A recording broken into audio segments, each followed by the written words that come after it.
आज तक लोगों को नहीं मालूम कि पूजन करने बैठते हैं तो सबसे पहले क्या करते हैं। पर सबसे पहला काम मंदिर में बिना पंडित के सबसे पहला काम कौन सा होता है? तो सबसे पहला काम होता है भगवान को धन्यवाद देना कि आज भी आपने मुझे इस मंदिर में आपका दीदार कराने के लिए, दर्शन कराने के लिए बोला। अगर पंडित साथ में होगा तो पहले वो मंत्र बोलेगा, स्वस्ति वाचन करेगा। स्वस्ति वाचन करने में उसको अर्थात भगवान के लिए भी प्रसन्नता और आपके लिए भी प्रसन्नता। पर आपके पास कोई ब्राह्मण नहीं, आपको कोई स्तुति नहीं आती, आपको कोई मंत्र नहीं आता, आपको कोई साधना नहीं आती, आपको कोई तप नहीं आता, पर आप इतना तो कर सकते हो कि भगवान के मंदिर में जाकर उनको धन्यवाद दे सकते हो कि तेरी कृपा है जो मुझे चलकर यहाँ तक बुला लिया, 2 कदम चलाया, यहाँ तक बुलाया, ये तेरी कृपा है। और बड़ी कृपा करी जो डलिया भर के पूजन का सामान भी लाई, बड़ी कृपा करी जो दूध भरकर भी लाई, बड़ी कृपा करी जो कलश भरकर भी लाई। कितने लोगों का फायदा है कलश भरकर मंदिर ले जाने में? देखिए जरा कितने लोगों का फायदा। हिंदू धर्म में विष्णु पुराण में, पद्म पुराण में लिखा है, सौभाग्यवती नारी जब भरा हुआ पानी का लोटा लेकर कलश लेकर जाती है और उसको देखकर कोई व्यक्ति निकल कर चले जाता है तो जिस काम के लिए जाता है वो काम सफल हो जाता है। मंदिर का ही लोटा, मंदिर का ही पानी, सिर पे पल्लू लेके हर हर महादेव, बस शिव जी के चढ़ा रही और इतने प्रेम से रिझा रही। अब फ्री का पानी था तो एक लोटे में मन भी नहीं माने, अरे करा तो भगवान के सम्मुख में पहुंचकर अगर आप जल का पात्र भी लेकर जा रहे हो, भरा हुआ लेकर जा रहे हो, तो कितनी प्रसन्नता की बात।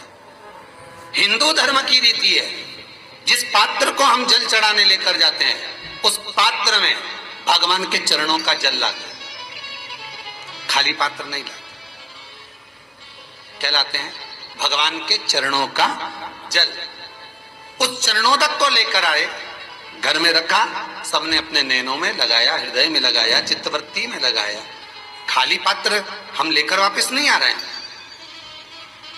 शिव मंदिर में जब जब जाओ, जल चढ़ाने के लिए जाओ, पात्र तुमने शंकर जी को पूरा पानी चढ़ा भी दिया तो शंकर के चरणारविंद का थोड़ा सा जल पात्र में डाल के भले 2 बूंद लाओ, 4 बूंद लाओ, इतना सा लाओ, पर लाओ और उसको पूरे परिवार के नेत्रों में जब लेकर आए हो चरणों तक तो लगाओ।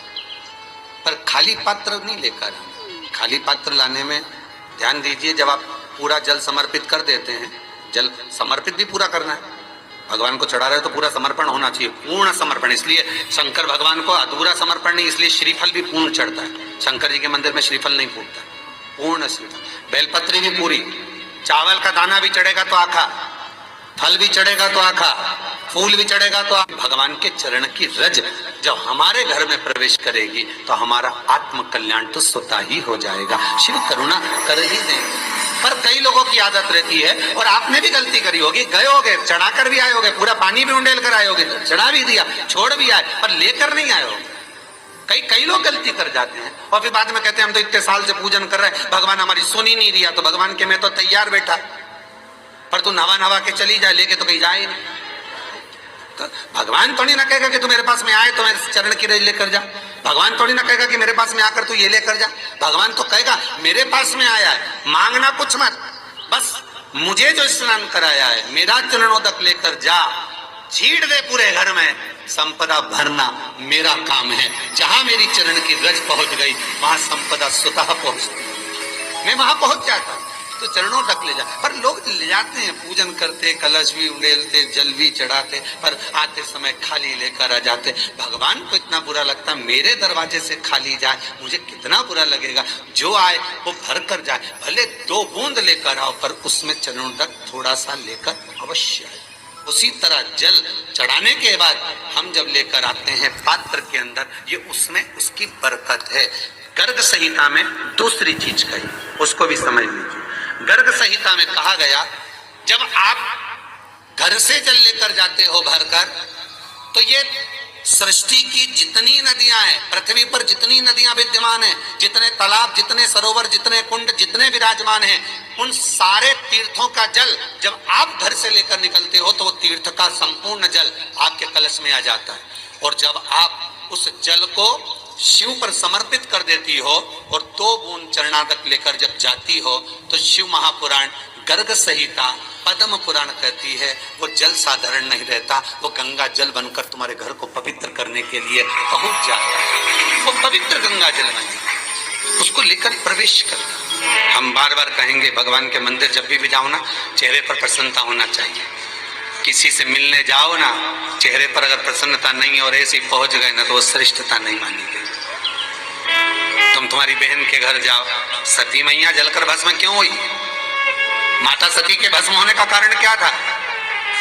सती को पिता पर जितना क्रोध आया, उससे ज्यादा क्रोध सती माता को अपनी बहनों पर आया कि मेरी इतनी बहन, ये 60 की 60 बहन मेरे सामने खड़ी रही और मैं आई तो प्रेम से मुस्कुराई तक नहीं।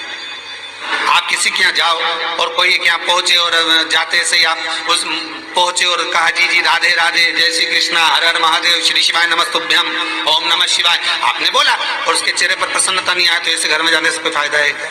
और आप किसी के यहाँ जा रहे हो तो आपके चेहरे पर भी प्रसन्नता होना चाहिए, सामने वाले को तो हो, आपके भी चेहरे पर भी। मंदिर में जब जब जाए, गुरु के दरवाजे पर जब जब जाए, परमात्मा के चरणारविंद में जब जब जाए, माता पिता के चरणों में जब जाए, घर के बुजुर्गों के पास जब जाए तो तुम्हारे चेहरे पर प्रसन्नता होना चाहिए। भगवान को भी लगे दुख भले है इसको, पर चेहरे पर प्रसन्नता है, इसको अब दुख नहीं देना, क्योंकि इतना मुस्कुराकर ये मेरे मंदिर में आते